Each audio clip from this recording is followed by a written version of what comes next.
Bismillahirrahmanirrahim. Assalamualaikum warahmatullahi wabarakatuh, anak-anak. Waalaikumsalam warahmatullahi wabarakatuh. Selamat siang. Siang, Pak. Bagaimana kabar kalian semua? Baik. Alhamdulillah.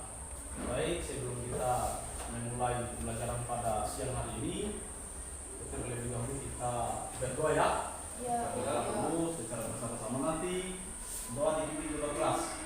Silakan ketua kelas berdoa, dipimpin teman-teman untuk berdoa. Silakan baca doa Al-Fatihah saja. Al-Fatihah. Teman-teman, sebelum kita belajar, marilah kita membaca surat Al-Fatihah.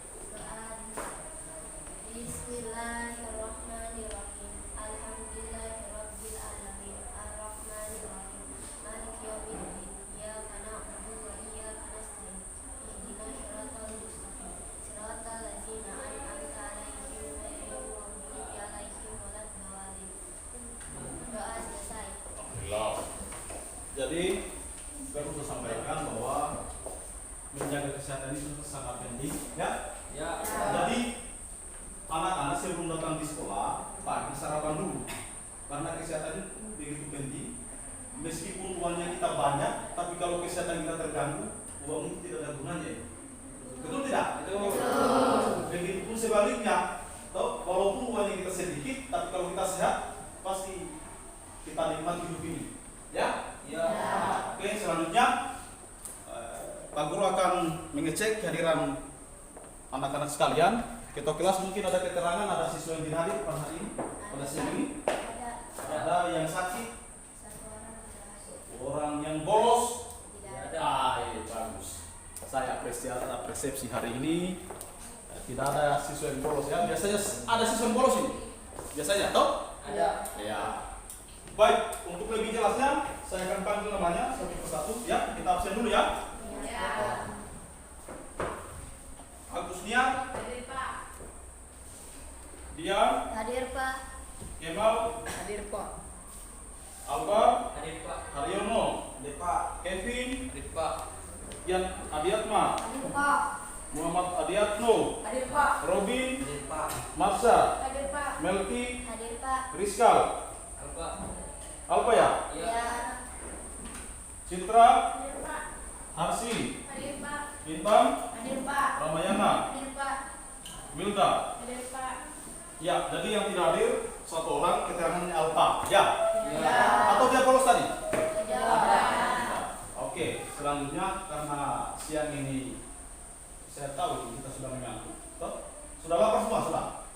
Belum. Sudah masih semangat atau sudah berkurang semangat ini? Nah, untuk lebih memotivasi kita belajar kita pada siang ini, untuk lebih meningkatkan semangat kita, mungkin kita menyanyikan lagu salah satu lagu kebangsaan Indonesia.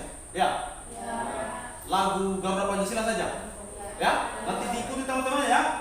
Nanti ketua kelas yang akan pimpin teman-teman untuk bernyanyi. Ya. Jadi ketua kelas sampaikan kepada teman-teman untuk berhitung dulu ya. 1, 2, 3 baru menyanyi. Oke, silakan ketua kelas. Teman-teman, marilah kita menyanyikan lagu Garuda Pancasila. Ya. 1, 2, 3. Ya. Garuda Pancasila, akulah pendukungmu. Patriot proklamasi, sedia berkorban untukmu. Pancasila dasar negara, rakyat adil makmur sentosa. Pribadi bangsaku, ayo maju, maju, ayo maju, maju, ayo maju, maju. Oke. Sudah ya? Sekarang saya ingin bertanya kepada anak-anak sekalian. Masih ingat pembelajaran minggu lalu? Masih. Tentang apa? Kedaulatan. Ya. Ada yang tahu apa itu kedaulatan? Ada yang tahu? Ya, Haryono, silakan.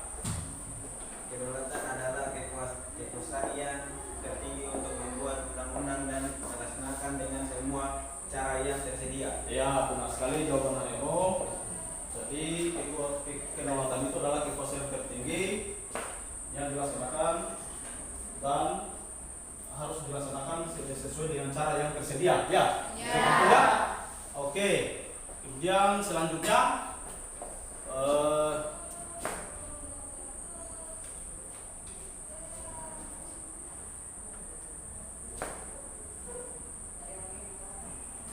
baik, selanjutnya Pak Guru akan menampilkan gambar tentang kedaulatan.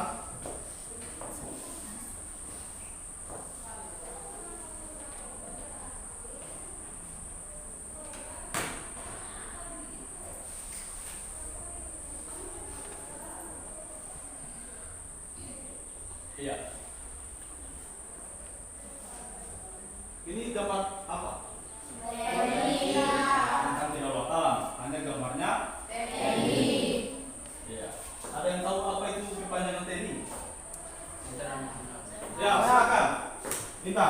Kepanjangan dari TNI, kepanjangannya apa? Bukan singkatannya ya. Singkatan TNI apa? Tentara Nasional Indonesia. Ya.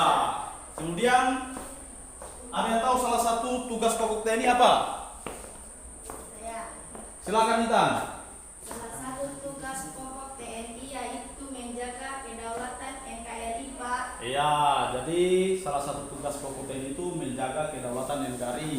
Jadi sebenarnya bukan hanya TNI yang bertugas untuk menjaga kedaulatan Republik Indonesia, tetapi kita juga masyarakat dan polisi. Ya, kita memiliki kewajiban untuk menjaga kedaulatan negara Republik Indonesia. Ya, selanjutnya kita masuk pada tujuan pembelajaran kita pada siang ini. Ya, nanti sebentar apa yang menjadi tujuan pembelajaran kita hari ini adalah pada siang ini ada 4 poin. Jadi setelah melalui serangkaian proses pembelajaran kedaulatan negara kesatuan Republik Indonesia, maka peserta didik diharapkan di sini ada 4 poin. Mas ya, silakan poin pertama dibacakan. Menunjukkan perilaku beriman dan bertakwa dalam pelajaran bentuk dan prinsip kedaulatan negara kesatuan Republik Indonesia. Oke, Kiam, yang poin yang kedua apa tujuan pembelajaran kita siang ini? Mempraktekkan perilaku yang mencerminkan sikap nasionalisme dalam lingkungan. Oke. Ya, lanjut. Kedaulatan negara kesatuan Republik Indonesia. Oke, poin yang ketiga. Dika, silakan. Poin yang ketiga. Menganalisis prinsip, bentuk, dan sifat kedaulatan NKRI. Ya, yang keempat. Lakemal, silakan. Menyimpulkan tentang prinsip, bentuk, sifat, dan batasan. Ya, kedaulatan sesuai dengan Undang-Undang UUD ya. Negara Kesatuan Republik Indonesia. Ya, jadi tujuan pembelajaran kita pada siang ini ada 4 poin. Yang pertama, menunjukkan perilaku beriman dan bertakwa dalam pembelajaran dan prinsip kedaulatan NKRI dan seterusnya. Ya. Kemudian kita masuk pada materi kita pada hari ini, yaitu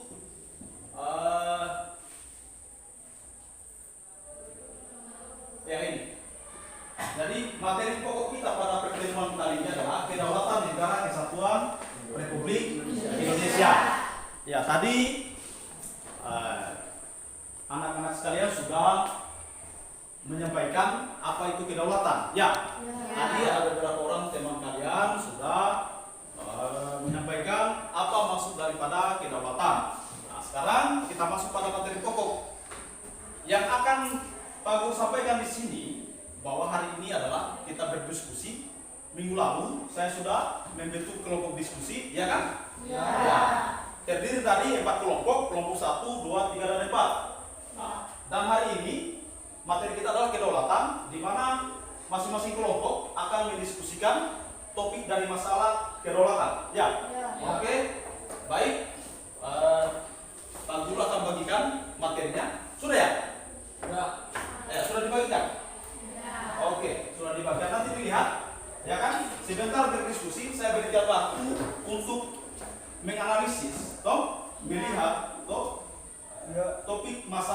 yang saya sudah Tanggung sudah berikan. Nanti ditulis kembali. Ya, kemudian saya berikan waktu 10 menit ini masing-masing kelompok, toh, menulis kembali. Kemudian setelah itu presentasi ke depan satu-satu, toh. Jadi sebentar kelompok 1 dulu yang tampil, kelompok 2, 3, 4 bertanya, dan kemudian setelah kelompok 1, kelompok 2, toh.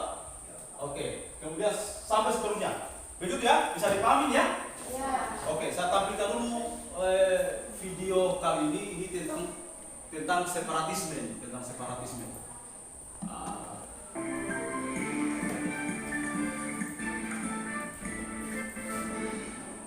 membasmi separat. tolong diperhatikan dulu ya. Dunia yang memberi ruang gerak separatisme atas nama kedaulatan negara dan bangsa sesuai perintah suci konstitusi. Separatisme harus dibasmi. Indonesia masih bersikap ramah terhadap separatisme dengan sebutan kelompok kriminal bersenjata atau KKB di Papua. Padahal separatisme di Papua sebenarnya bukan semangat yang baru diteriakan kemarin. Diakui atau tidak, masih ada semangat memisahkan diri dalam KKB yang dulunya disebut Organisasi Papua Merdeka atau OPM. Keberadaan separatisme harus dilawan demi menegakkan wibawa negara. Apalagi kelompok pimpinan Egyanus Kogoya itu membunuh secara brutal sejumlah pekerja PT Istaka Karya Minggu 2 Desember lalu di Nduga. Sekitar 40 anggota kelompok Egyanus juga menyerang pos pengamanan TNI di distrik Bua Nduga Senin 3 Desember lalu. Seorang anggota TNI, Sersan Handoko, gugur dalam peristiwa itu. Seorang tentara lain terluka tembak. Terlepas dari KKB atau separatisme, tragedi Nduga harus diusut tuntas. Dalam konteks itulah, kita mengapresiasi perintah Presiden Joko Widodo kepada Panglima TNI dan Kapolri untuk mengejar dan menangkap seluruh pelaku tindakan biadab tersebut. Pemerintah telah mengirimkan 154 personel militer dan Polri ke Nduga. Kita pun sepakat dengan pernyataan Kepala Staf Kepresidenan Muldoko yang menyebut tragedi Nduga sebagai aksi teroris yang tidak beradab. Bahkan menurut dia, aksi itu bukan dilakukan pelaku kriminal biasa, tetapi oleh OPM. Apapun alasannya, pembunuhan terhadap pekerja proyek dan penyerangan terhadap pos TNI jelas sudah dapat dikategorikan sebagai penyerangan berskala besar. Dengan melihat skala dan intensitas penyerangan itu, sudah sepatutnya militer bersama kepolisian bahu-membahu mengejar kelompok separatis di Papua. Akan tetapi, pada sisi lain, kita juga memahami bahwa ada sensitivitas tertentu dalam penanganan insiden Nduga. Selama ini, pemerintah memang dinilai mengambil sikap berhati-hati dalam menangani berbagai kasus di Papua. Hal itu terutama karena pelaku penembakan di Papua kerap menggunakan isu hak asasi manusia atau HAM untuk menghindar dari jeratan hukum. Tidak jarang, pelaku juga membawa isu HAM tersebut ke dunia internasional sebagai strategi untuk melindungi diri dari kejaran aparat penegak hukum. Namun dalam tragedi Nduga, kita melihat para pelaku justru telah melakukan pelanggaran HAM yang sangat serius sehingga alasan-alasan mereka untuk menggunakan isu HAM pun batal dengan sendirinya. Terus terang dikatakan bahwa Papua adalah contoh sebuah tragedi yang sempurna. Di sana ada potensi alam luar biasa, tetapi di sana juga ada ketertinggalan yang luar biasa. Pada masa Orde Baru, rasa ketidakadilan dan ketidakpuasan yang berkecamuk di hati orang Papua dijawab dengan pendekatan militer. Separatisme yang bisa muncul setiap saat di Papua merupakan bukti paling nyata bahwa kehausan akan keadilan dan kemakmuran tidak bisa dibuka dengan pendekatan militer. Dalam perspektif itulah, pendekatan kesejahteraan yang dilakukan pemerintah saat ini patut didukung sepenuhnya. Pembangunan yang gencar dilakukan di Papua bertujuan memakmurkan rakyat setempat. Manajemen pembangunan di Papua sepenuhnya berorientasi pada kemakmuran. Tugas pemerintah daerah dan tokoh masyarakat di Papua ialah menjelaskan kepada rakyat, termasuk mereka yang masih berlalu lalang di pegunungan, bahwa pemerintah serius membangun Papua. Pada saat militer dan kepolisian mengejar seluruh pelaku penembakan di Nduga dan menumpas hingga ke akarnya, pembangunan jangan dihentikan. Pembangunan itu sebagai solusi memberantas separatisme.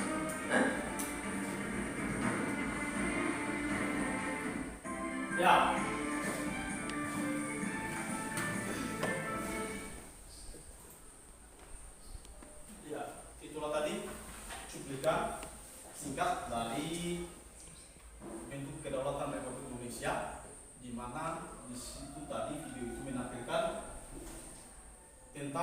kekerasan yang dilakukan oleh separatisme. Ya. Ya. Jadi separatisme di Indonesia ini ada beberapa kelompok. Tahu separatisme? Tahu kelompok GAM? Tahu? Ada yang tahu? Ada ya? GAM, Gerakan Aceh Merdeka. Kalau di Papua apa? Disebut apa? OPM. Ya. Jadi organisasi itu dilarang oleh negara Indonesia karena mereka itu mengganggu kedaulatan kita. Mereka ingin memisahkan diri dari negara Republik Indonesia tanpa ada alasan yang real, ya, yang jelas. Itulah tadi contoh separatisme, salah satu organisasi yang terlarang di Indonesia. Pertanyaan saya berikutnya, pertanyaan Pak kepada anak-anak sekalian, apa pentingnya kita menjaga kedaulatan? Ada yang bisa menjawab? Apa pentingnya?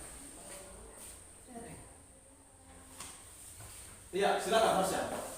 Kedaulatan sangat penting karena kedaulatan merupakan salah satu kehormatan bangsa Indonesia. Iya, kedaulatan harus kita jaga bersama karena kedaulatan itu adalah merupakan salah satu wibawa dan kehormatan negara kita. Makanya penting kita jaga. Makanya kalau ada separatisme atau kelompok lain yang dilarang Indonesia, memang harus itu dibasmi. Wajib untuk kita basmi semua. Sampai di sini bisa dipahami? Bisa. Nah, oke, sekarang kita masuk pada diskusi. Tadi Pak Guru sudah memberikan topik permasalahan masing-masing kelompok, ya. Pak Guru memberikan waktu kalian 10 menit masing-masing kelompok untuk menganalisis, mencermati masalah yang telah diberikan oleh saya. Silakan. Dari sekarang saya berikan waktu 10 menit. Silakan untuk menganalisis masing-masing pokok permasalahannya. Silakan.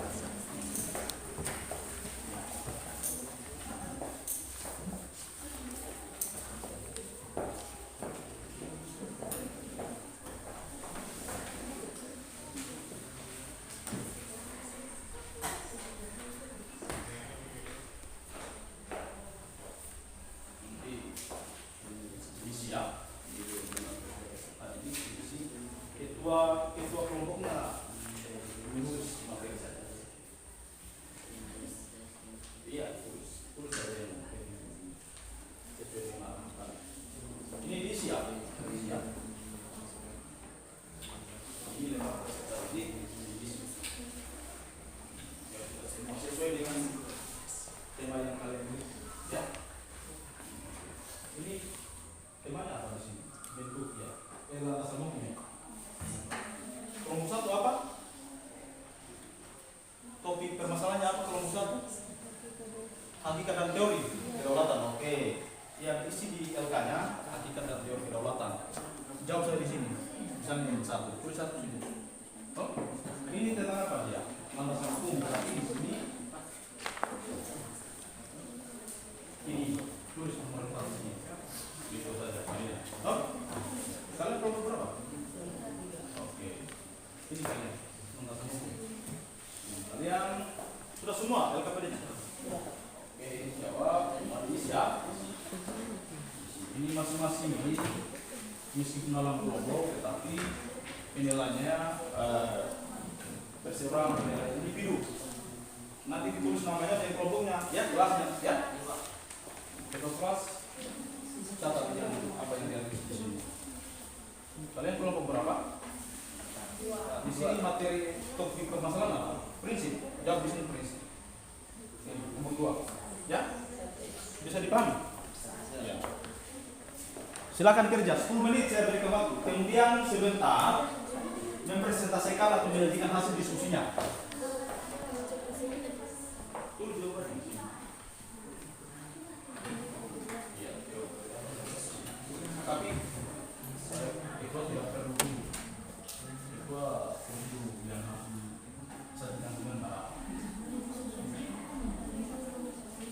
Iya, silakan.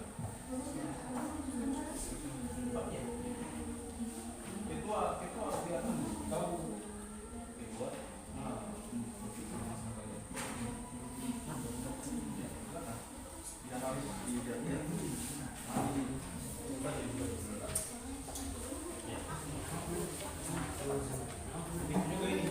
Semua ya. Ini juga gimana ya? Sesuai sesudah arahan kan ya? Jangan. Nomor berapa? Tentang apa? Prinsip. Ya, nomor berapa prinsip?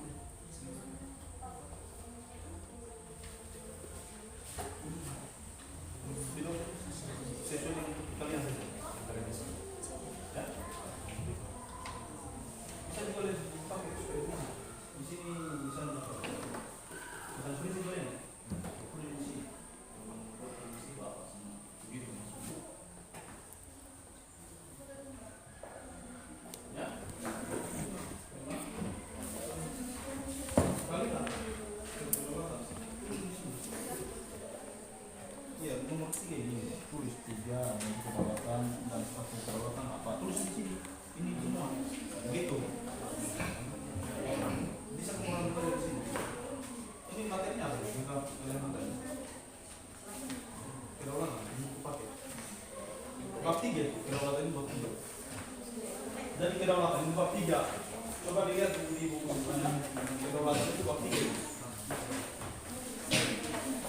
Tulis ya. Jadi sebentar jam 9.30 sampai jam 12 kita mulai presentasi. Ya, oke silakan. Silakan kalian menganalisis masing-masing topik permasalahan yang diberikan masing-masing kelompok. Ya. Sembari LKPD-nya diisi, ya. Karena itu adalah merupakan nilai individu dalam kelompok. Nilai individu dalam kelompok.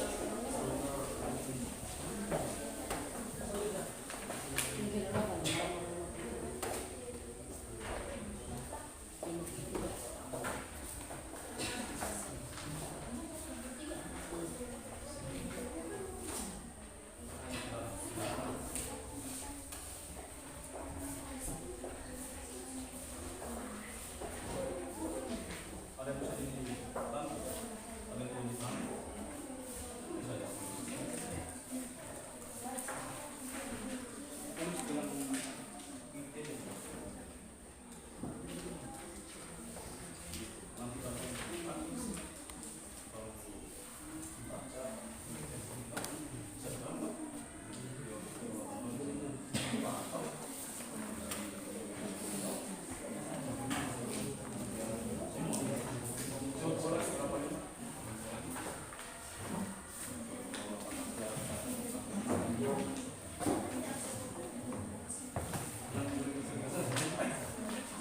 Paham itu? Ini kelompok berapa ini? Bagaimana? Iya. Bagaimana? Bagaimana? Apa kalian? Prinsip. Tulis prinsip. Uraikan. Semua begitu. Karena kelompok kalian ini topik permasalahan masalah prinsip, makanya kepada kalian isi mengenai prinsip ini. Kan ada di sini, ada di buku paket juga ada. Gitu. Tidak diisi semua. Ini topik yang orang juga kelompok lagi. Kalian gitu. Ya nomor 2 kalian gitu. Coba isi nomor 2 prinsip, tulis dulu prinsip ikutin toh adalah gitu.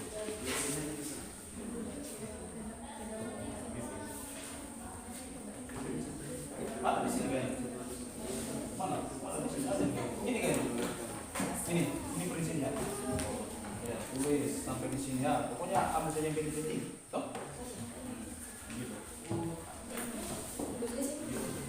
Ini prinsip. Nanti ini lantai lagi baru masuk lagi sini, apalagi di sini. Toh?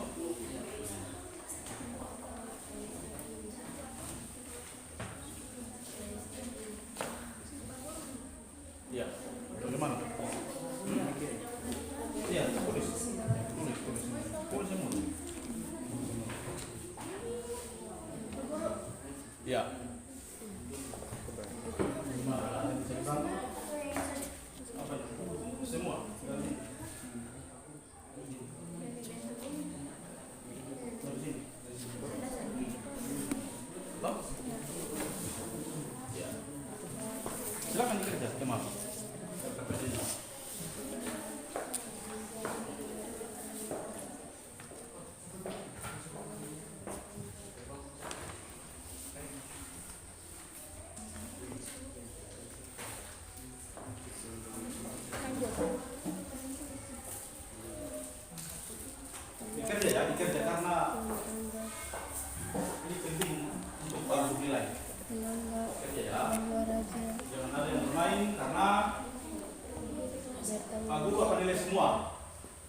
keaktifan kelompok, keaktifan individu dalam kelompok. Jadi yang dinilai di sini dari sikap, karena ada 3 aspek yang dinilai di sini. Aspek pengetahuan, aspek sikap, dan keterampilan.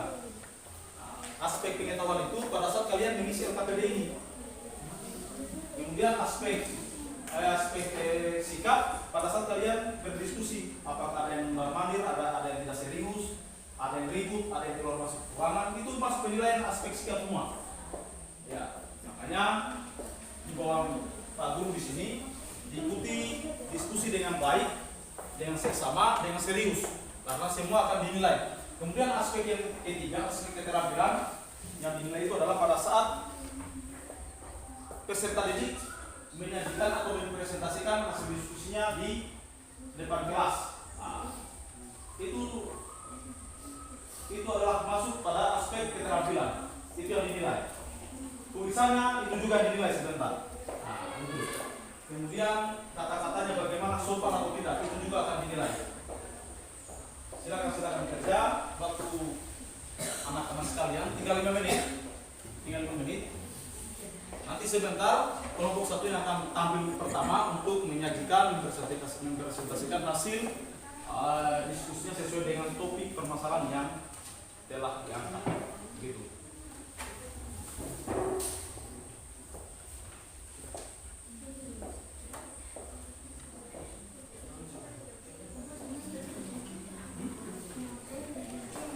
Ya, karena ini secara per individu.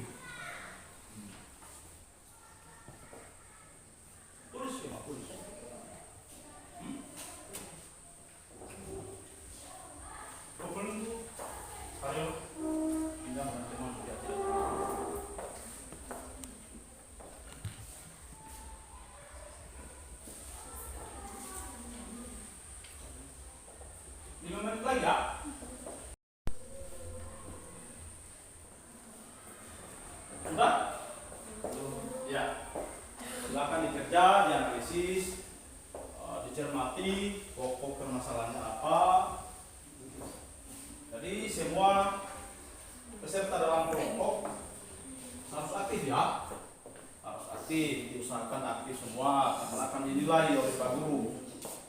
Jadi tidak boleh vakum, tidak boleh tidak aktif, harus aktif semua anggota kelompok semua.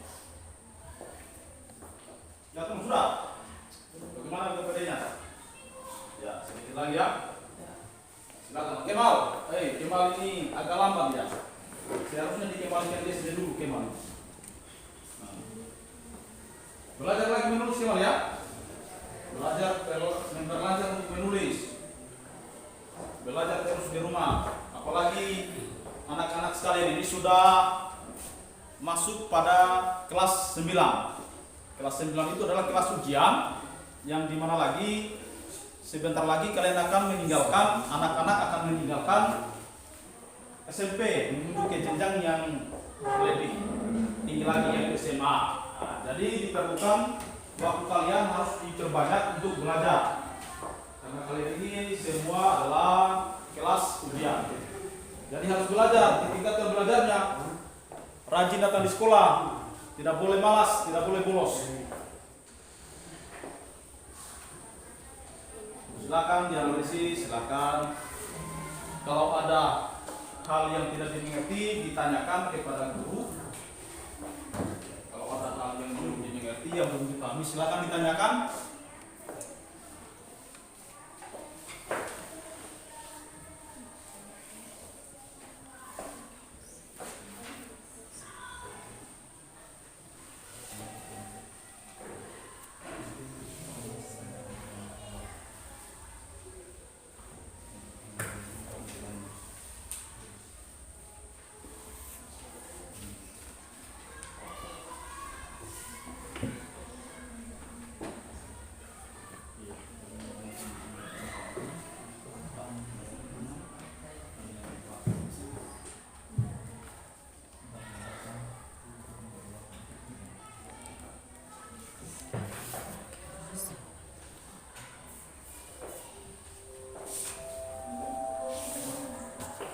Fokus. jangan terkenal dengan teman-teman kalian yang sudah tua.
Oke, waktunya habis, ya? Ya. Waktu menganalisis sudah habis. Jadi kita mulai menyajikan ya, mempresentasi ya. Jadi kita mulai diskusi. Pak Gus sendiri yang bertindak sebagai moderator, ya? Oke. Sekarang saya berikan waktu dan tempat untuk kepada kelompok satu untuk mempresentasikan atau menyajikan hasil diskusinya. Silakan yang mewakili kelompok satu. Silakan.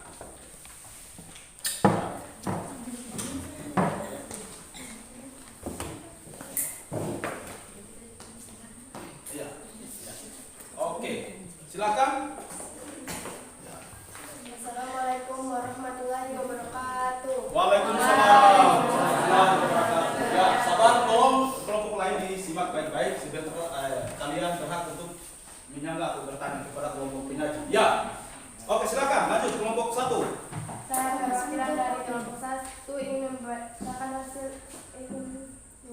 hasil Diskusi kami. Ya. Sama. Hakikat dan teori kedaulatan. Ya. Pengertian kedaulatan. Kata kedaulatan berasal dari bahasa Arab yaitu daulah, yang artinya kekuasaan tertinggi. Pengertian kedaulatan itu sendiri adalah kekuasaan yang tertinggi untuk membentuk undang-undang dan melaksanakannya dengan semua cara yang tersedia. Kedaulatan rakyat berarti juga pemerintah mendapatkan mandatnya dari rakyat, oleh rakyat dan untuk rakyat. Pemerintah oleh rakyat mengandung pengertian bahwa pemerintah yang ada diselenggarakan dan dilakukan oleh rakyat itu sendiri. Teori kedaulatan. A. Teori kedaulatan Tuhan. Teori ini mengajarkan bahwa negara dan pemerintah mendapat kekuasaan tertinggi dari Tuhan sebagai asal segala sesuatu atau causa prima. Ya. B. Teori kedaulatan raja. Ya. Teori kedaulatan Tuhan berkembang menjadi teori kedaulatan raja yang menganggap bahwa raja bertanggung jawab terhadap dirinya sendiri. Oke. Berikutnya. C. Teori kedaulatan negara. Menurut teori kedaulatan negara, kekuasaan tertinggi terletak pada negara. Sumber kedaulatan adalah negara yang merupakan lembaga tertinggi kehidupan suatu bangsa. Kedaulatan timbul bersama dengan berdirinya suatu negara. D. Teori kedaulatan hukum. Berdasarkan pemikiran teori kedaulatan hukum, kekuasaan pemerintah berasal dari hukum yang berlaku. Hukumlah atau baik tertulis maupun tidak tertulis yang membimbing kekuasaan pemerintah. E. Teori kedaulatan rakyat. Teori kedaulatan rakyat beranggapan bahwa rakyat merupakan kesatuan yang dibentuk oleh suatu perjanjian masyarakat. Beberapa pandangan kelompok teori kedaulatan rakyat diantaranya sebagai berikut. J.J. Rousseau. Oke, sudah sampai di sini. Sekian dan terima kasih. Wassalamualaikum warahmatullahi wabarakatuh. Waalaikumsalam. Ya. Pak Guru ambil alih. Ya, itulah tadi hasil presentasi dari kelompok 1. Sekarang saya berikan kesempatan dan waktu untuk bertanya. Kelompok 2, 3, dan 4. Silakan. Ya, silakan. Diam. Berdiri ya. Assalamualaikum warahmatullahi wabarakatuh. Waalaikumsalam warahmatullahi wabarakatuh. Saya akan memberikan pertanyaan kepada kelompok 1. Oke, silakan. Coba uraikan teori kedaulatan menurut J.J. Rousseau, Johnny Lu. Apa tadi? Coba diulangi. Tolong ditulis ya. Ada notulennya, harusnya ada notulennya di sini. Silakan ditulis pertanyaan dari kelompok berapa? Kelompok 3. Silakan. Mereka menyangga, mereka bertanya. Silakan.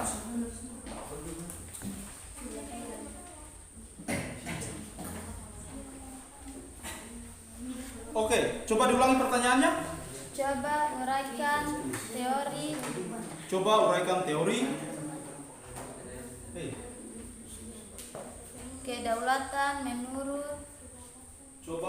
teori kedaulatan menurut J.J. Rousseau dan Johnny Lu. dan John Lu. Oke. Nanti begini ya. Sebentar nanti dijawab sekaligus ya. Kita tampung dulu pertanyaan dari beberapa kelompok ini. Nanti jawabannya sekaligus dijawab sebentar. Oke? Disepakati kan? Begini ya? Oke. Nah, sekarang saya berikan kesempatan kelompok mana? Kelompok berapa ini? 4. Kelompok 4. Silakan kelompok 4 bertanya kepada kelompok 1. Berdiri. Beri salam. Assalamualaikum warahmatullahi wabarakatuh. Waalaikumsalam.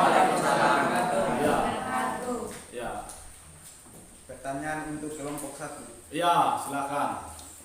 Ditulis ya, ditulis pertanyaan kelompok 4. Menurut Ya. Coba diulangi. menurut Montesquieu. Montesquieu. Ya.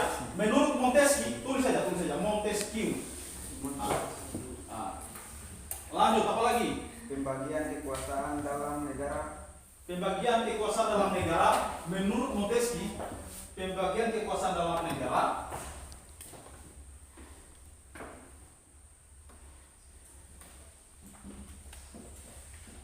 ya, lanjut. Terbagi atas 3 kekuasaan. Terbagi atas 3 kekuasaan.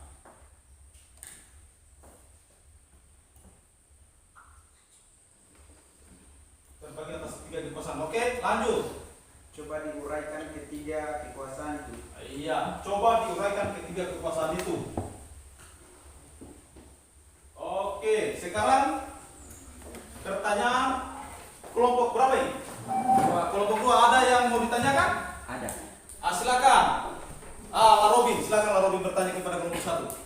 Disimak baik-baik ya pertanyaan kelompok 2 ya. Assalamualaikum warahmatullahi wabarakatuh. Waalaikumsalam warahmatullahi wabarakatuh.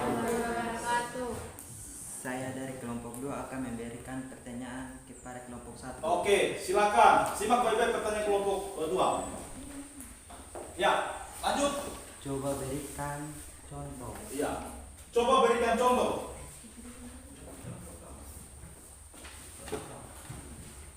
Coba berikan contoh negara yang menganut teori negara yang menganut teori ketuhanan, kedaulatan Tuhan.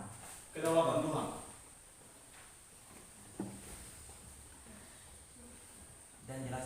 Dan jelaskan. Ya. Itu. Sudah ya, sudah 3 pertanyaan ya. Ya. Artinya masing-masing kelompok di sini sudah terwakili semua pertanyaannya ya.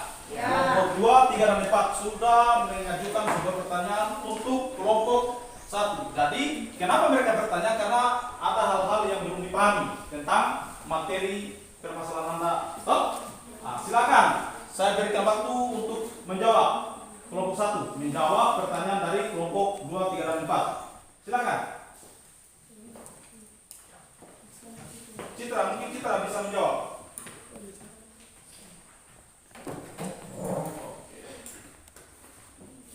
Assalamualaikum warahmatullahi wabarakatuh. Waalaikumsalam warahmatullahi wabarakatuh. Saya akan menganjurkan pertanyaan dari kelompok 3. Ya, saya akan menjawab pertanyaan dari kelompok 3. Coba ulangi. Saya akan menjawab pertanyaan dari kelompok 3. Oke, silakan. Dengarkan kelompok 3 ya. Simak baik-baik jawaban dari kelompok 1. JJ Rousseau menyatakan bahwa kedaulatan itu merupakan pertunjukan kehendak umum dari suatu bangsa merdeka yang mengadakan perjanjian masyarakat atau social contract. Ya. George Lutz menyatakan bahwa kekuasaan negara berasal dari rakyat, bukan dari raja. Menurutnya, perjanjian masyarakat menghasilkan penyerahan hak-hak rakyat kepada pemerintah dan pemerintah mengembalikan hak dan kewajiban asasi kepada rakyat melalui perundang-undangan. John Lutz menyimpulkan bahwa bentuk negara melalui 1. Pactus Uniosinis, yaitu perjanjian antara individu untuk membentuk suatu negara, dan 2. Quantum Subjectionis, yaitu menyatakan antara individu dan wadah untuk memberi kewenangan atau mandat kepada negara berdasarkan konstitusi atau undang-undang dasar. Oke, sudah. Sudah ya? Itulah jawaban dari kelompok 1. Bagaimana? Masih ada sanggahan dari kelompok 3? Oke, sudah bisa dipahami ya? Oke. Sekarang kita lanjut pada pertanyaan kelompok 3. Kelompok 3 ya? Atau kelompok 2 ya? Silakan kelompok 1 untuk menjawab pertanyaan kelompok 2.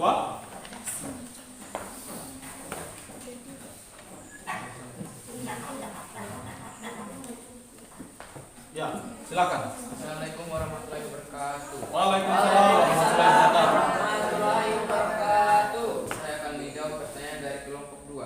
Ya, silakan. Contoh negara yang menganut teori ini adalah Jepang pada masa lalu Ya, dengan Kaisar Tennon Ika sebagai titisan Dewa Matahari karena berasal dari Tuhan, maka kedaulatan negara bersifat mutlak dan suci. oke. Itu jawaban dari kelompok 1. Bagaimana? Apakah sudah bisa dipahami jawaban dari kelompok 1? Ya, terima kasih. Kemudian lanjut pada pertanyaan kelompok 4. Silakan. Assalamualaikum warahmatullahi wabarakatuh. Ya, waalaikumsalam warahmatullahi wabarakatuh. Saya akan menjawab pertanyaan dari kelompok 4. Kekuasaan legislatif yaitu kekuasaan untuk membuat peraturan perundang-undangan dalam suatu negara. Kekuasaan eksekutif yaitu kekuasaan yang melaksanakan peraturan perundang-undangan yang berlaku.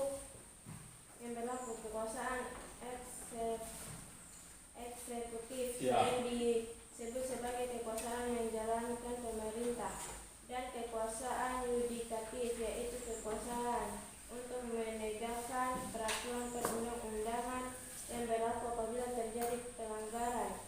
Kekuasaan yudikatif sering disebut sebagai kekuasaan kehakiman. Oke, itu jawaban dari kelompok 1. Bagaimana? Apakah sudah bisa dipahami jawaban dari kelompok 1? Kelompok 4 bagaimana? Bisa ya? Bisa dipahami? Sudah bisa dipahami? Ya. Oke. Itulah tadi penampilan dari kelompok 1.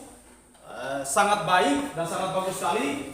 Jadi kita hapus dulu. Kita tepuk tangan dulu untuk kelompok 1. Ayo. Oke. Terima kasih untuk kelompok 1 ya. Ya, sekarang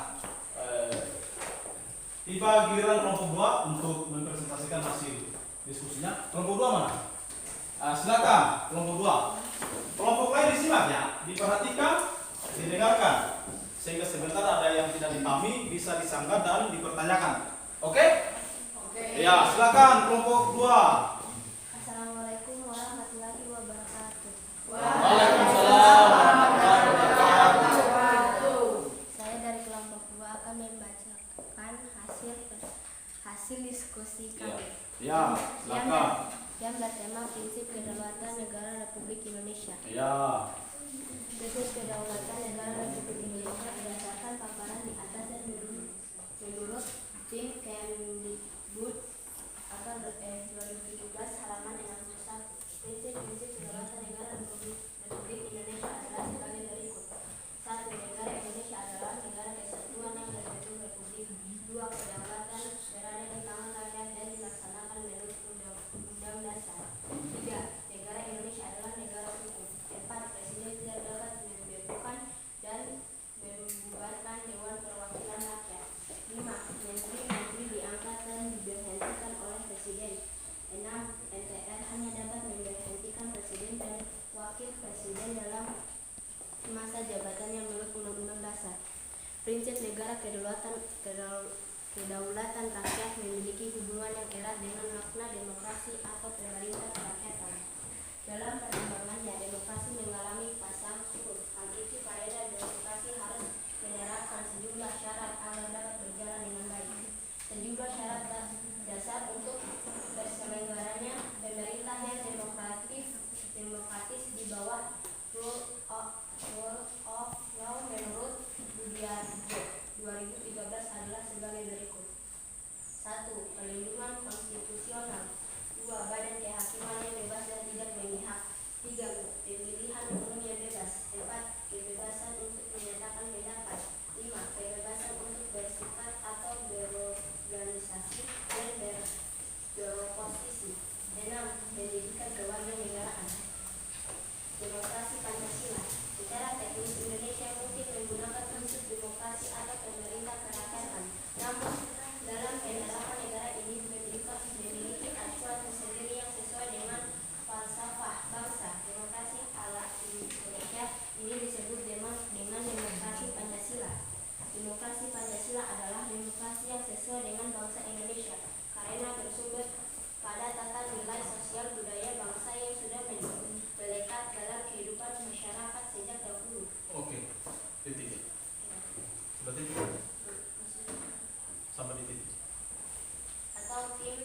Kemendikbud 2017 halaman 62. Oke. Itulah hasil dari diskusi kami. Waalaikumsalam warahmatullahi wabarakatuh. Itulah hasil presentasi yang disajikan oleh kelompok 2. Jadi saya berikan waktu kepada kelompok 1, 3, dan 4 untuk menanggapi atau bertanya. Mungkin masih ada hal-hal yang belum dipahami oleh kelompok lain. Silakan. Saya berikan waktu. Ya, silakan Ramayana kelompok 3 ya. Ya. Kelompok 2, coba disimak baik-baik. Assalamualaikum warahmatullahi wabarakatuh. Terus pertanyaannya. Saya dari kelompok 3 ingin memberikan pertanyaan kepada kelompok 2. Pelaksanaan demokrasi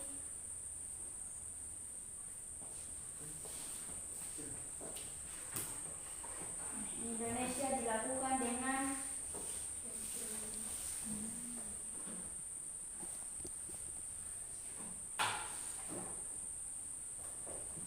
dua cara, apa saja itu?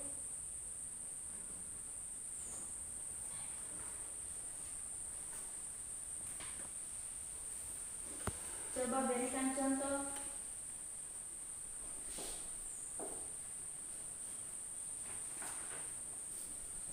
Dua cara tersebut. Ya. Sudah ya? Oke. Bisa disimak tadi pertanyaan dari kelompok 3? Oh, baik, saya ulangi pertanyaannya. Pelaksanaan demokrasi di Indonesia dilakukan dengan dua cara. Apa saja itu? Coba berikan contoh dua cara tersebut. Kelompok lain lagi, silakan bertanya. Silakan bertanya. Jangan tidak boleh lima-lima, tidak boleh. Harus semangat. Ya. Assalamualaikum warahmatullahi wabarakatuh. Waalaikumsalam warahmatullahi wabarakatuh. Oke, simak baik-baik pertanyaan kelompok 1. Saya akan mengajukan pertanyaan kepada kelompok 2. Ya, silakan. Coba uraikan perbandingan demokrasi Pancasila. Ya.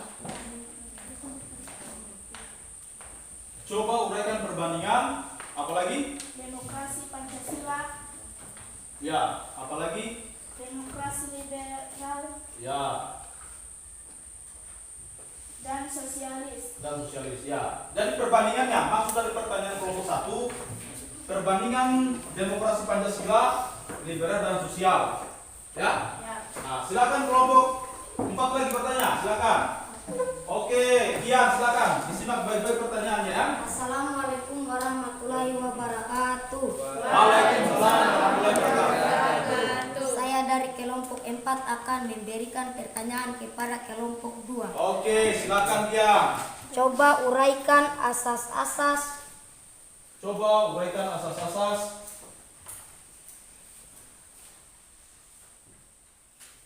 pemilu menurut pemilu menurut Undang-Undang Nomor 7 Tahun 2017. ya Undang-Undang Nomor 7 Tahun 2017. Nah, itulah tadi pertanyaan dari Kian, perwakilan dari kelompok 4. Jadi semua kelompok sudah mengajukan pertanyaan untuk kelompok 2. Saya berikan waktu dan kesempatan kelompok 2 untuk menjawab atau menanggapi pertanyaan dari kelompok 1, 3, dan 4. Silakan. Ayo dijawab. Ditanggapi.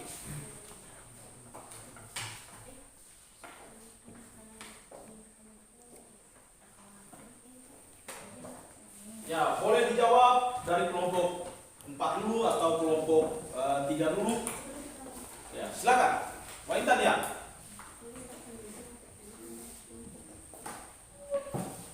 Yang akan dijawab kelompok berapa? Kelompok 3 ya, silakan. Dengarkan baik-baik jawaban dari kelompok 2 ya, kelompok 3 ya. Assalamualaikum warahmatullahi wabarakatuh. Waalaikumsalam warahmatullahi wabarakatuh. Saya dari kelompok 2 ingin membacakan jawaban dari kelompok 3. Oke, silakan Intan. Dengarkan baik-baik kelompok 3 ya. Contoh pelaksana demokrasi langsung adalah pelaksana pemilihan presiden dan wakil presiden, Ya, betul sekali. pemilihan kepala daerah dan wakil kepala daerah, serta pemilihan kepala desa. Ya. Dengan demikian, wakil rakyat dalam pemerintah negara Indonesia ditentukan secara langsung oleh rakyat yang telah memenuhi persyaratan, bukan oleh lembaga perwakilan rakyat. Dua, Oke. contoh pelaksana demokrasi tidak langsung adalah adanya lembaga perwakilan rakyat yang bertugas untuk menyampaikan aspirasi dan amanat rakyat dalam pemerintah, wakil-wakil rakyat yang akan duduk di DPR, DPD, dan DPRD. Pemilihan dipilih oleh rakyat secara langsung melalui pemilihan umum. Oke, terima kasih untuk jawaban kelompok 2. Ya. Terima kasih pada Intan, perwakilan dari kelompok 2. Jadi, itulah tadi jawaban dari Intan, perwakilan kelompok 2. Apakah kelompok 3 menerima atau masih ada yang kurang dipahami? Silakan. Sudah bisa dipahami? Bisa ya? Mari kita berikan tepuk tangan semua. Oke. Terima kasih untuk kelompok 2 atas kajian diskusinya, presentasi hasil diskusinya. Kemudian kita lanjut pada kelompok 3. Silakan kelompok 3 untuk menyajikan hasil atau mempresentasikan hasil diskusinya. Silakan dengan topik apa tadi? Topik permasalahannya apa? Bentuk dan prinsip landasan hukum kedaulatan. Ya, silakan. Jadi topik dari kelompok 2 ini adalah landasan hukum kedaulatan negara Indonesia. Silakan yang mewakili kelompok 3, silakan. Assalamualaikum warahmatullahi wabarakatuh. Waalaikumsalam warahmatullahi wabarakatuh. Silakan disimak baik-baik ya kelompok lain ya. Saya dari kelompok 3 ingin membaca hasil diskusi kami yang berjudul Bentuk dan Prinsip Kedaulatan Negara Republik Indonesia. Lalu seperti apa bentuk dan prinsip kedaulatan dari negara Republik Indonesia? Negara Indonesia adalah negara yang berdasarkan atas kedaulatan rakyat. Landasan hukum negara Indonesia menganut kedaulatan rakyat ditegaskan dalam UUD Negara Republik Indonesia tahun 1945. 1. Pembukaan UUD Negara Republik Indonesia tahun 1945 Linier 4, yaitu maka disusunlah pemerintahan kebangsaan Indonesia dengan suatu undang-undang dasar negara Indonesia yang terbentuk dalam suatu susunan negara Republik Indonesia yang berkedaulatan rakyat. 2. Pasal 1 ayat 2 UUD Negara Republik Indonesia tahun 1945 menegaskan kedaulatan berada di tangan rakyat dan dilaksanakan menurut Undang-Undang Dasar. Dengan demikian, pelaksana kedaulatan rakyat ditentukan oleh UUD Negara Republik Indonesia tahun 1945, artinya UUD Negara Republik Indonesia tahun 1945 menentukan bagaimana dari kedaulatan rakyat yang pelaksanaannya diserahkan kepada badan atau lembaga yang keberadaan wewenang, tugas dan fungsinya ditentukan oleh UUD. Namun penyerahan ini tetap dalam pengawasan oleh rakyat, baik secara langsung maupun melalui lembaga yang dipilih atau dibentuk atas mandat rakyat. Landasan yuridis kedaulatan negara Republik Indonesia menjabarkan pemaparan di atas lengkapnya. Landasan yuridis kedaulatan negara Republik Indonesia adalah sebagai berikut. Pembukaan UUD Negara Republik Indonesia tahun 1945 Linier 4. 2. Pasal 1 ayat 2 UUD Negara Republik Indonesia tahun 1945. 3. UUD Negara Republik Indonesia tahun 1945 pasal 1 ayat 3. 4. UUD Negara Republik Indonesia tahun 1945 pasal 27 ayat 1. Sekian dan terima kasih. Assalamualaikum warahmatullahi wabarakatuh. Waalaikumsalam warahmatullahi wabarakatuh.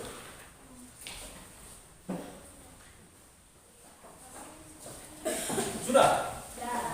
Ya, itulah tadi penampilan atau hasil presentasi dari kelompok Sekarang Pak Guru memberikan waktu untuk bertanya kepada kelompok 3. Silakan. Silakan. Ada yang bertanya? Ya silakan Mas ya. Disimak baik-baik pertanyaan kelompok 1 ya. Ya silakan Mas ya. Silakan. Assalamualaikum warahmatullahi wabarakatuh. Saya dari kelompok 1 ingin mengajukan pertanyaan kepada kelompok 3.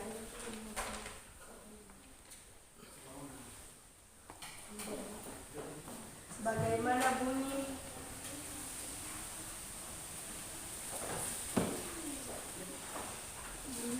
pembukaan UUD NKRI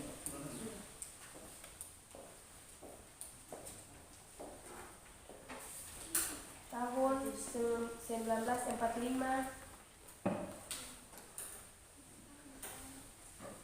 alinea keempat dari landasan hukum kedaulatan. Sekarang masuk pada pertanyaan kelompok 4. Silakan bertanya kepada kelompok 3 tentang hal-hal yang perlu dipahami. Silakan. Waalaikumsalam warahmatullahi wabarakatuh. Oke, silakan. Tadi saya menyimak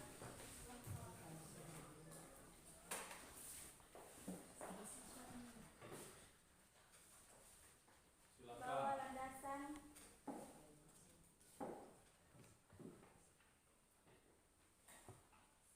yuridis kedaulatan Indonesia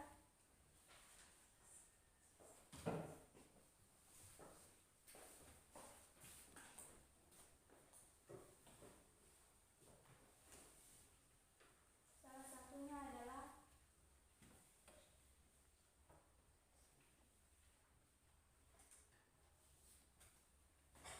Undang-Undang Dasar Negara Kesatuan Republik Indonesia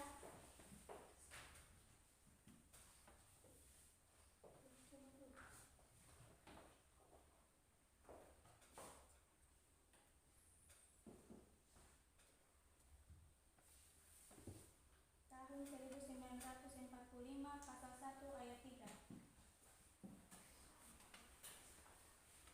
Pasal 1 ayat 3. Bunyi pasal 1 ayat 3 ya yang dipertanyakan. Oke, intinya pertanyaan dari kelompok 4, mereka menanyakan apa itu bunyi pasal 1 ayat 3 Undang-Undang Dasar begitu ya? UUD 1945. Ya. Lanjut pada pertanyaan kelompok 2. Silakan. Silakan kelompok 2, tinggal kelompok 2 yang belum bertanya atau menanggapi. Silakan disimak baik-baik pertanyaan kelompok 2. Silakan. Saya dari kelompok 2 akan memberi pertanyaan ke kelompok 3. Oke, silakan. Disimak baik-baik, ditulis. Bagaimana bunyi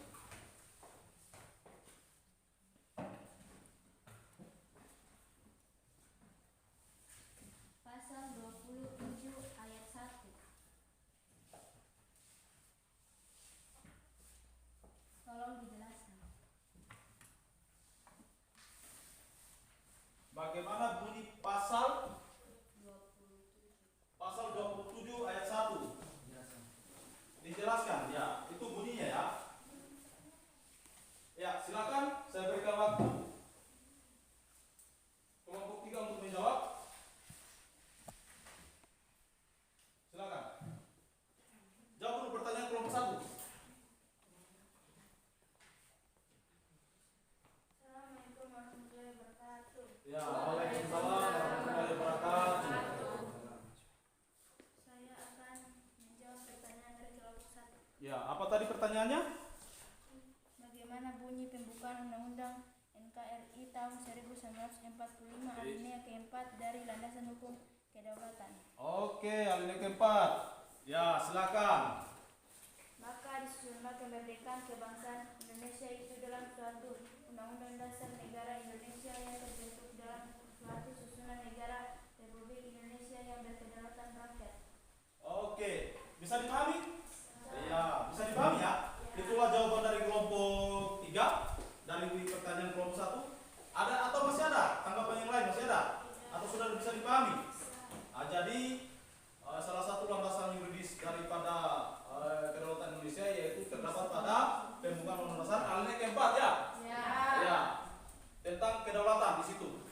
Selanjutnya kita berikan kesempatan, berikan waktu untuk kelompok 4. Ini adalah kelompok terakhir, kelompok penyaji yang terakhir menampilkan hasil diskusinya atau mempresentasikan hasil diskusinya. Silakan ketua kelompok atau yang mewakili kelompok 4 silakan diberikan waktu dan tempat. Assalamualaikum warahmatullahi wabarakatuh. Waalaikumsalam warahmatullahi wabarakatuh. Saya perwakilan dari kelompok 4 akan mempresentasikan hasil diskusi kami.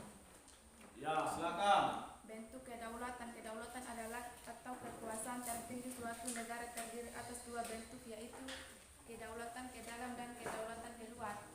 Iya. Kedaulatan ke dalam berarti bahwa bangsa yang merdeka memiliki kekuasaan untuk menyusun dan mengatur organisasi pemerintahan sendiri menurut kehendak bangsanya sendiri, serta kekuasaan untuk mengelola semua yang ada di wilayahnya, yang mengandung sumber daya alam baik di darat, laut maupun udara, untuk kemakmuran rakyatnya tanpa campur tangan negara lain berdasarkan peraturan perundang-undangan yang berlaku.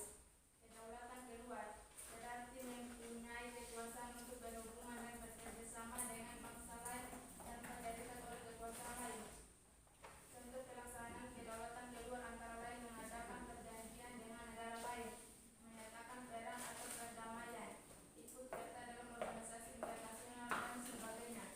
Sifat pokok kedaulatan menurut Dian Bodin 1500 dalam Dikemsu Dikbud 2017 halaman 25. Kedaulatan adalah kekuasaan tertinggi untuk menentukan hukum dalam suatu negara yang memiliki 4 sifat pokok, yakni 1.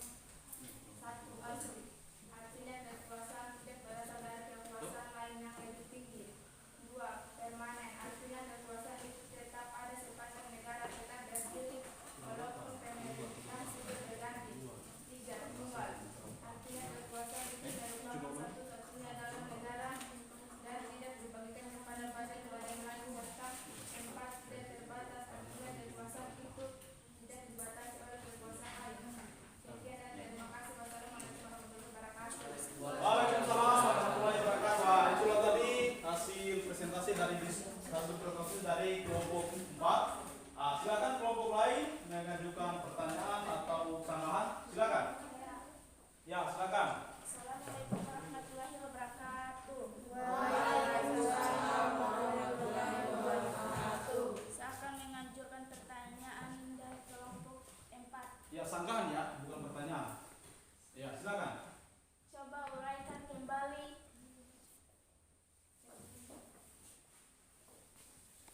Coba uraikan kembali kedaulatan ke dalam dan kedaulatan keluar. Coba diuraikan kembali kedaulatan ke dalam dan kedaulatan keluar. Apa penjelasannya di situ? Toh? Ya, karena mungkin kelompok 1 belum terlalu paham atau tidak terlalu menyimak tadi. Jadi dijelaskan kembali ya. Ya. Oke, itu pertanyaan dari kelompok 1.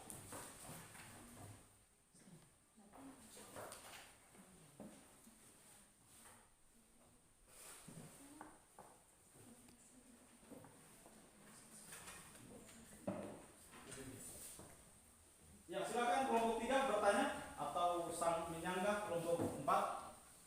Ya, silakan diberikan waktu. Assalamualaikum warahmatullahi wabarakatuh. Waalaikumsalam warahmatullahi wabarakatuh.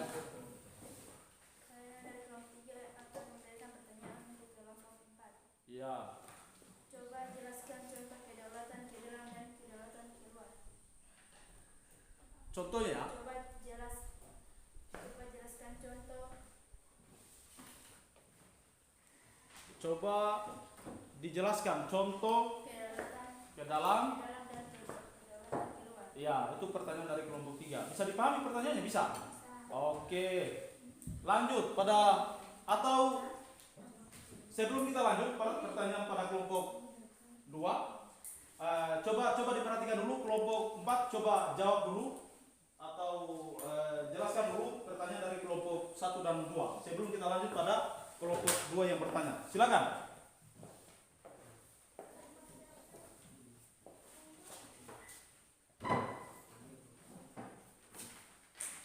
Assalamualaikum warahmatullahi wabarakatuh.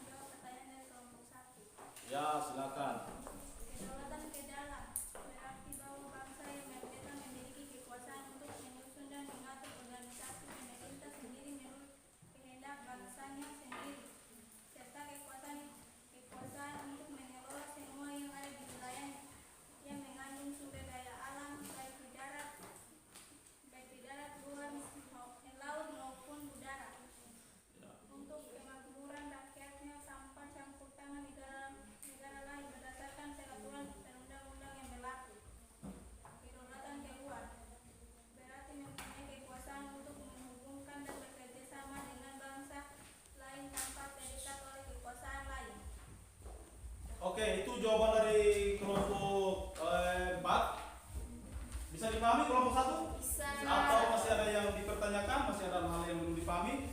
Sudah bisa dipahami ya? Bisa. Oke, terima kasih untuk kelompok 1. Lanjut, pertanyaan kelompok 3. Tidak ada contohnya ya? Ya, nanti Pak Guru yang akan simpulkan. Ya, nanti Pak Guru yang akan bantu menjawab pertanyaan kelompok 3. Ya, oke. Jadi saya bisa jawab pertanyaan kelompok 3 itu contoh daripada kedaulatan dalam pemilihan umum. Itu contohnya. Pemilihan umum itu berupa pemilihan presiden, kepala daerah, gubernur, kepala desa, bahkan sampai di pemilihan ketua OSIS, bahkan sampai di pemilihan ketua kelas. Nah, itu contoh kedaulatan ke dalam.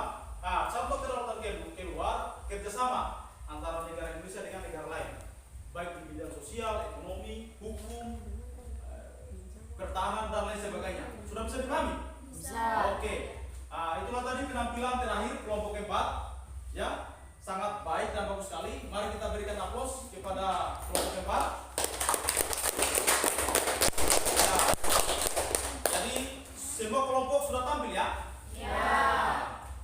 Sekarang mari kita simpulkan bersama apa yang menjadi materi kita pada siang hari ini. Mungkin ada bisa menyimpulkan?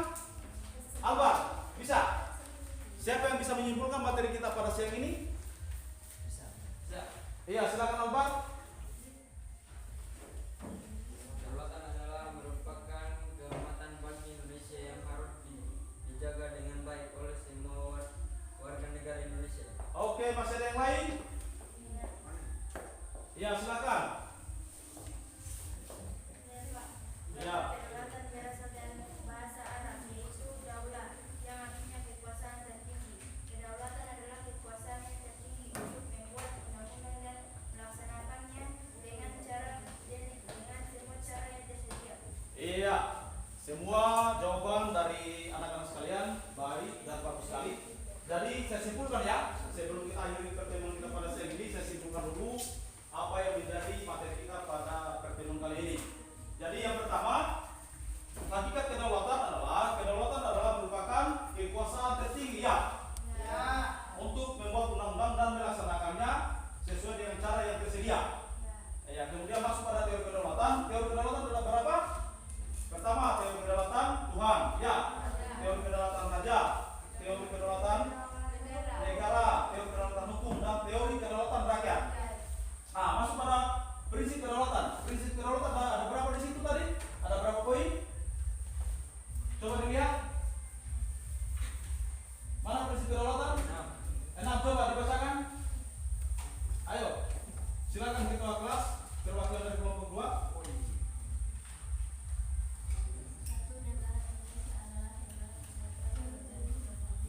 Oke, negara Indonesia adalah negara yang berbentuk republik. Kedua, prinsip kedaulatan kedua.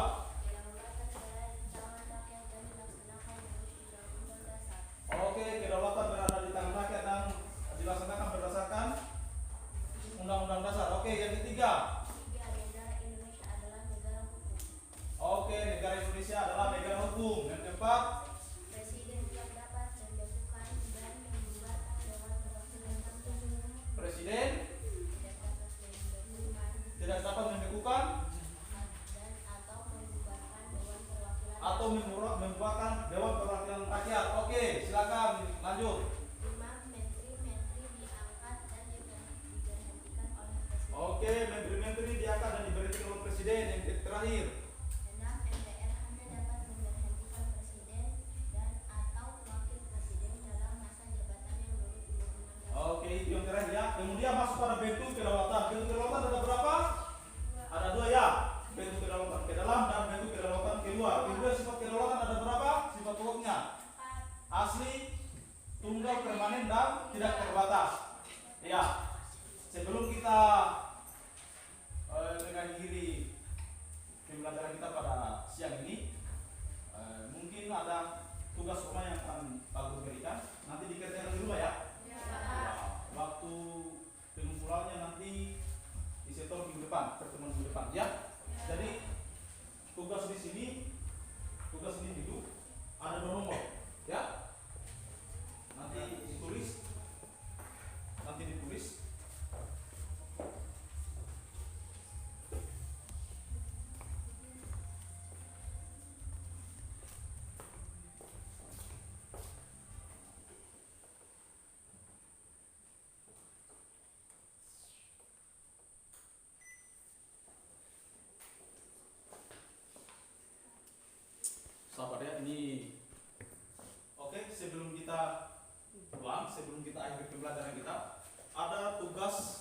semua yang Bapak Guru berikan nanti dikerjakan di rumah. Waktu penyetorannya dilaksanakan minggu depan saja ya. Jadi bisa dilihat di layar itu evaluasi materi pembelajaran ada 2 nomor. Silakan dicatat, silakan ditulis, silakan. Ya. Silakan ditulis, kemudian dijawab dengan benar di rumah. Dikerjakan dengan baik dan benar ya. Silakan. Ya, silakan tulis. Nanti tulis. Oke. Ya. Silakan ya. Silakan ditulis. Sudah dicatat sudah?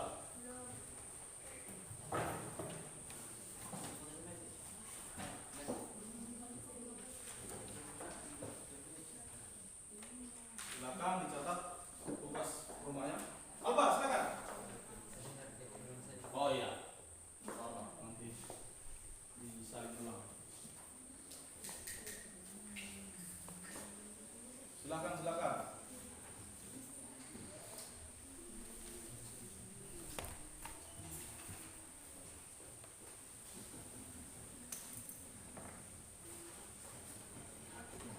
Sudah ya? Sudah. Oke. Jadi itu tugas adalah tugas rumah yang harus dikerjakan dengan baik dan benar. Waktu penyetorannya minggu depan. Oke? Oke. Demikianlah pertemuan kita. Ya. Demikianlah pertemuan kita pada siang hari ini. Mudah-mudahan pembelajaran kita pada kali ini dapat kita pahami semua dan dapat diaplikasikan dalam kehidupan kita, baik di lingkungan sekolah maupun di lingkungan masyarakat. Ya. Ya, tadi kita awali pembelajaran dengan doa, sekarang kita akhiri pembelajaran dengan doa pula. Jadi silakan ketua kelas memimpin kembali teman-temannya untuk berdoa membaca surah Al-Fatihah. Silakan. Teman-teman tolong dipahami ya, disimak, didengarkan ketua kelasnya. Silakan ketua kelas.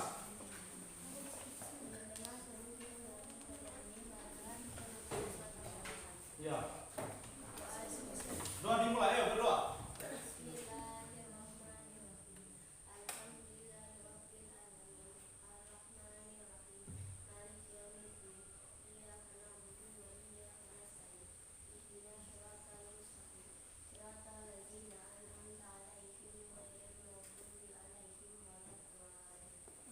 Alhamdulillah. Yo, terima kasih partisipasinya peserta didik pada siang ini. Mudah-mudahan kegiatan kita pada hari ini diberkahi oleh Allah Subhanahu wa taala. Ya. Jangan lupa belajar, dikerjakan tugasnya dengan baik dan benar. Minggu depan dikumpul. Ya. Oke, terima kasih. Assalamualaikum warahmatullahi wabarakatuh. Waalaikumsalam.